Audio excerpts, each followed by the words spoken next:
ओम नमः शिवाय। हिंदू मान्यताओं के अनुसार सावन का महीना बेहद पवित्र महीना माना जाता है। यह महीना भगवान शिव को समर्पित है।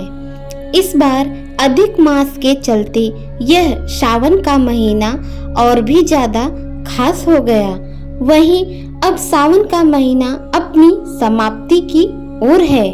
सावन का अंतिम प्रदोष व्रत 28 अगस्त सोमवार को है और सावन का अंतिम सोमवार भी 28 अगस्त को है और इस वजह से यह प्रदोष व्रत और भी ज्यादा खास हो गया है।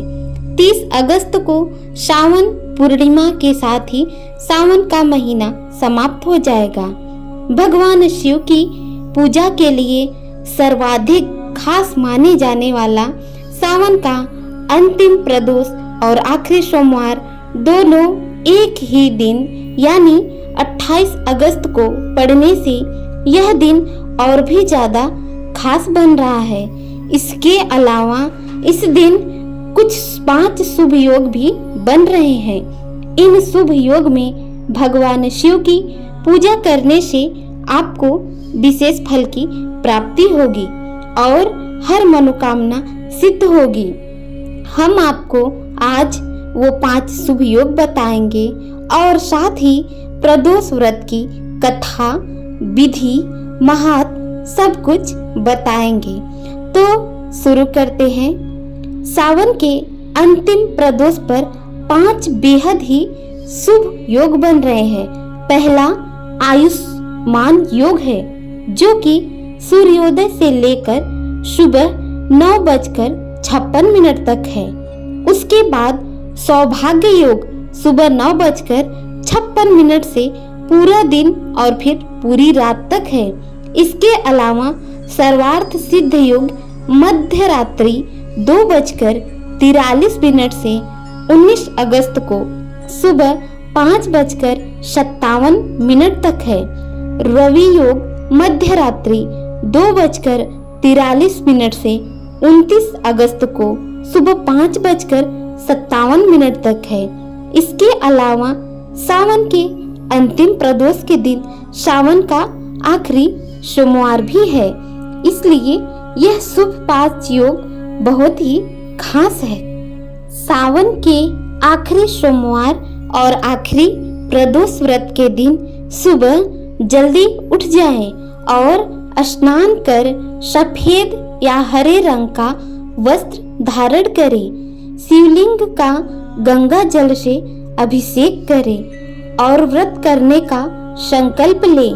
इसके साथ ही भगवान शिव और माता पार्वती की विधि से पूजा करें।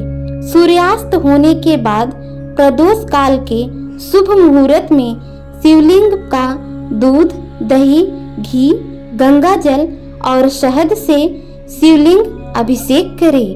भगवान शिव को बेलपत्र, सफेद अक्षत, भांग, धतूरा, सफेद रंग का फूल, काला तिल और सफेद चंदन अर्पित करें। इसके बाद पूरे शिव परिवार की पूजा करें।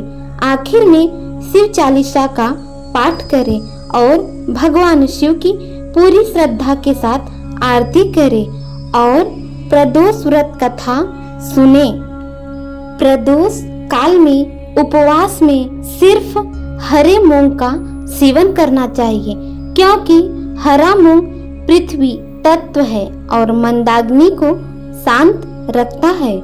प्रदोष व्रत में लाल मिर्च, अन्न, चावल और सादा नमक नहीं खाना चाहिए।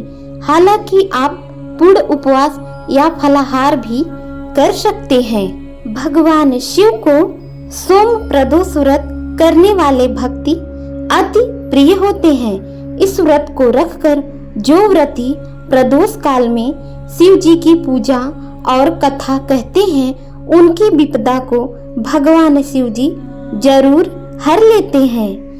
प्रदोष को प्रदोष कहने के पीछे एक कथा जुड़ी हुई है।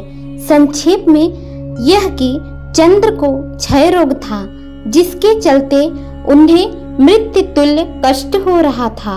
भगवान शिव ने उस दोष का निवारण कर उन्हें त्रयोदशी के दिन पुनः जीवन प्रदान किया था।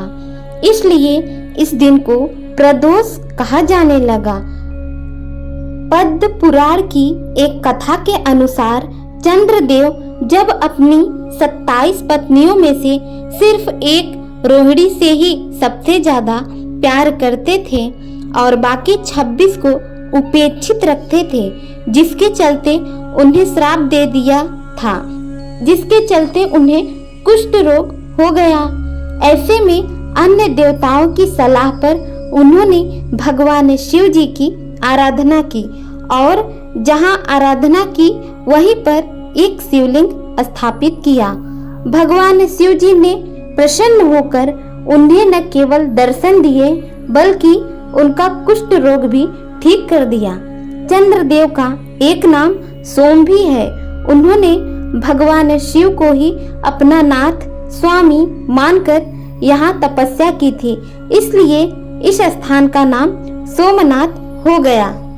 प्रदोष काल की एक और कथा है। स्कंद पुराण में प्रदोष व्रत की महात्म का वर्णन मिलता है। इस व्रत को करने से सभी तरह की मनोकामना पूर्ण होती है। इस कथा में एक विधवा ब्राह्मणी और शांडिल्य ऋषि की कथा के माध्यम से इस व्रत की महिमा का वर्णन मिलता है। तो हम भी आज इस कथा को कहते हैं। प्राचीन काल में एक गरीब पुजारी हुआ करता था। उस पुजारी की मृत्यु के बाद उसकी विधवा पत्नी अपने भरण पोषण के लिए पुत्र को साथ लेकर भीख मांगती हुई शाम तक जाती और घर वापस आती।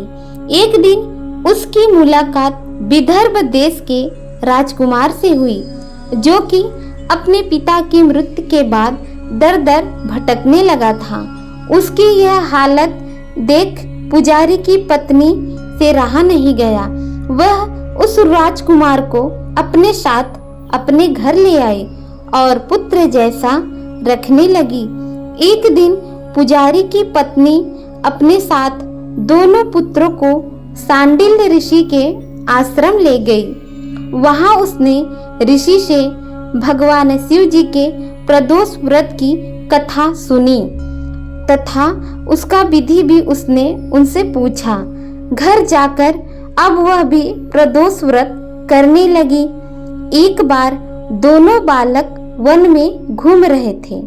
उनमें से पुजारी का बेटा तो घर लौट आया, परंतु राजकुमार वन में ही रह गया। उस राजकुमार ने गंधर्व कन्याओं को क्रीड़ा करते हुए देखा तो उनसे बात करने लगा। उस कन्या का नाम अंशुमति था। उस दिन वह राजकुमार घर देरी से लौटा। राजकुमार दूसरे दिन फिर से उसी जगह पहुंचा जहां अंशुमति अपने माता पिता से बात कर रही थी। तभी अंशुमति के माता पिता ने उस राजकुमार को पहचान लिया तथा उससे कहा कि आप तो विदर्भ नगर के राजकुमार हो ना, आपका नाम धर्मगुप्त है। अंशुमति के माता पिता को वह राजकुमार बहुत पसंद आया और उन्होंने कहा कि भगवान शिव जी की कृपा से हम अपनी पुत्री का विवाह आपसे करना चाहते हैं। क्या आप इस विवाह के लिए तैयार हैं? राजकुमार ने अपनी स्वीकृति दे दी तो उन दोनों का विवाह संपन्न हुआ। बाद में राजकुमार ने गंधर्व की विशाल सेना के साथ विदर्भ पर हमला किया और घमासान युद्ध कर विजय प्राप्त की तथा पत्नी के साथ राज्य करने लगा। वहां उस महल में वह पुजारी की पत्नी और पुत्र को आदर के साथ ले आया और उन्हें अपने साथ रखने लगा। पुजारी की पत्नी तथा पुत्र के सभी दुख व दरिद्रता दूर हो गए और वे सुख से अपना जीवन व्यतीत करने लगे। एक दिन अंशुमति ने राजकुमार से इन सभी बातों के पीछे का कारण और रहस्य पूछा। तब राजकुमार ने अंशुमति को अपने जीवन की पूरी बात बताई और साथ ही प्रदोष व्रत का महत्व और व्रत में प्राप्त फल से भी अवगत कराया।